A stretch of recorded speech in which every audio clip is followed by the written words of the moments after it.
यादव कन्नौज को गोरखपुर कभी नहीं बना सकते, इसलिए नहीं बना सकते।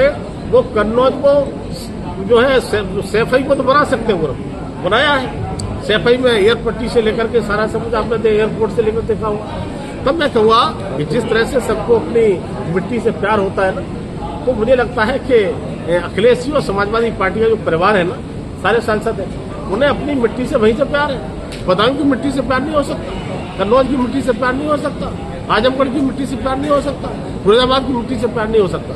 तो मैं कहूँगा कि वो गोरखपुर कभी नहीं बना पाएंगे। जिस तरह से आपने सैफई को सैफई बनाया है, सैफई को और चमकाते रहिए, लेकिन और जगह से आपके लिए कोई मोह नहीं है, परिवार से मोह है या अपने क्षेत्र से मोह। ठीक है, बिल्कुल लागू। देखिए, इस बिल के संबंध में प्रियंका जी सफेद झूठ बोलने का काम कर रही है। आपकी इलेक्ट्रॉनिक मीडिया, प्रिंट मीडिया ने लगातार चलाने का काम किया कितने दिनों से। जब डेट तय हो रही थी कि आप 29 के बाद कर लीजिए, तमिलनाडु का चुनाव है, चुनाव प्रभावित हो जाएगा, पश्चिम बंगाल का चुनाव है, आप याद करिए। लेकिन इनका मनसा था किसी कीमत पर हम इसको बात नहीं होने देंगे। प्रियंका जी से मैं कहना चाहूंगा, अरे आप तो एक महिला थी, माने मोदी जी ने तो आत्मा की आवाज पर कहा था, और महिलाओं का दर्द था तो आप तो खुलकर के सामने आती।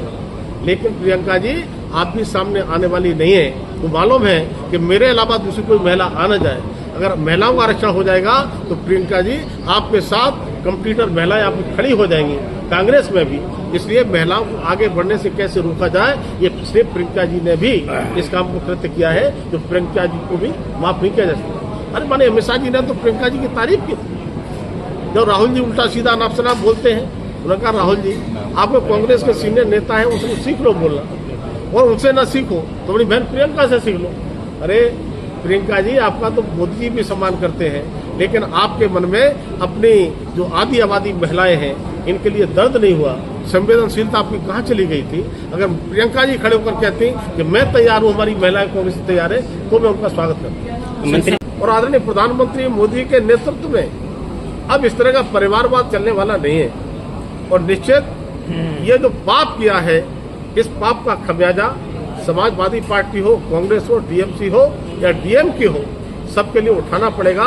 ये मात्र शक्ति इनको खुलकर के जवाब देने वाली। मंत्री जी, 2023 में सितंबर में ये बिल लाया गया था और उस बिल को पास भी कर दिया गया था, राष्ट्रपति द्रौपदी मुर्मू जी के साइन भी हो गए थे।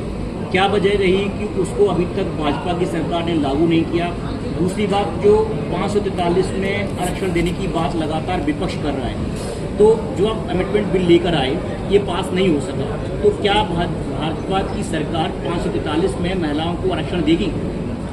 देखिए, फिर मैंने कहा, परिसीमन और जनगणना दोनों जब तक नहीं होंगे तब तक आरक्षण की व्यवस्था नहीं हो सकती, ये वो भी जानते हैं। और 2023 में जो पास हुआ था, और उससे पहले लगातार बात कर रहे थे प्रधानमंत्री, इसको कैसे करेंगे, जनगणना नहीं कराना, जाति जनगणना। लेकिन जाति जनगणना जब चालू हो गई, तब आप श्रेणी नहीं देंगे, तब आप उसमें सवाल उठाएंगे, और अभी तो उनको यही पता नहीं।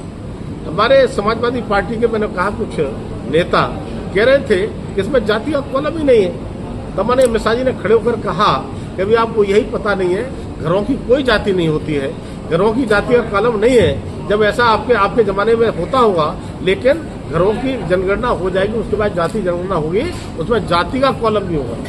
लेकिन मैंने कहा कि 543 की जगह, मैंने कहा कि आज से 50 वर्ष पहले भी 543 सीटें थी, तो देश की आबादी 56 करोड़ होती थी। लेकिन आज जब 140 करोड़ आबादी हो गई है, तो इस देश के विकास के लिए और महिला आरक्षण के लिए ये नितांत आवश्यक था। ये भ्रमित करने का काम कर रहे हैं। और मुझे लगता है, चाहे आज स्टेट बढ़ रहे हो, चाहे हमारी चीजें विकेंद्रीकरण की राजनीति हो रही हो, लगातार हम विधानसभाओं को, लोकसभाओं को हम बढ़ाने की बात कर रहे हो, और हमने 50% सीटें सभी स्टेट में बढ़ाने की बात कही। हमने ये नहीं कि आबादी के अनुसार आप बढ़ा दीजिए, किसी भी स्टेट को नुकसान ही नहीं हो रहा था। तब मैं कहूँगा, जिस तरह से समाचार पत्रों के माध्यम से, सदन के माध्यम से कहा कि मोदी जी हमारे साथ अन्याय करना चाहते हैं साउथ के साथ, तो स्पष्ट रूप से एक एक चीज को एकदम पहले क्लियर कर दिया था कि रात को भी भ्रांति में रहे, हम किसी को कोई नुकसान नहीं पहुंचाना चाहते हैं। उन्होंने कहा बिल पास करिए, आप जो कहेंगे वो अमेंडमेंट हम 1 घंटे के अंदर करने को तैयार है। लेकिन इसके बाद में विपक्ष कहकर के पीछे हट जाता है। इनका मंशा केवल था इस महिला आरक्षण को रोकने का। और महिला आरक्षण को रोकते रोकते ये खुद रुक जाएंगे, लेकिन महिलाओं को सम्मान मोदी जी निश्चित रूप से लड़ाई जारी रखेंगे और दिलवा के रहेंगे। मंत्री जी, आम चर्चा है कि अगर ये बिल पास हो जाए